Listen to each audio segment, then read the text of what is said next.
কবিতার নাম the sea. এখানে কিন্তু সমুদ্রকে একটা কুকুরের সাথে তুলনা করা হয়েছে।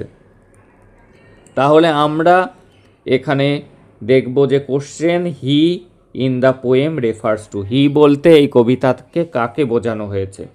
এই কবিতাতে কোনটি সঠিক অপশান হবে বলো তো?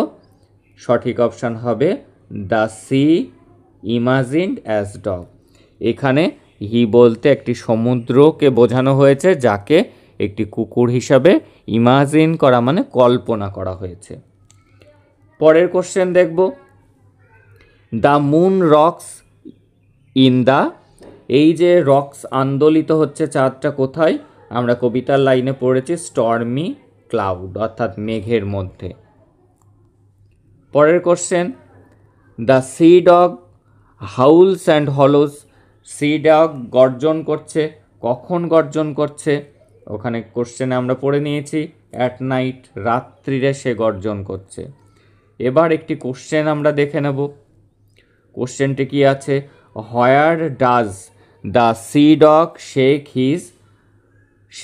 His weight side. তার ভিজে গাটা সে কোথায় ঝাড়ছে?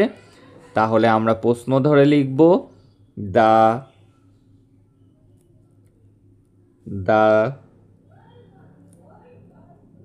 C dog. এইবার দেখো এখানে ডাজ আছে, তাই ভার্ব আছে শেক, তার সাথে আমাদের এস যোগ করতে হবে, SHAKES, shakes his WET wet sides SIDES sides কোথায়? কবিতার লাইনেই তোমরা পেয়ে যাবে ওভার দ্য ক্লিপস।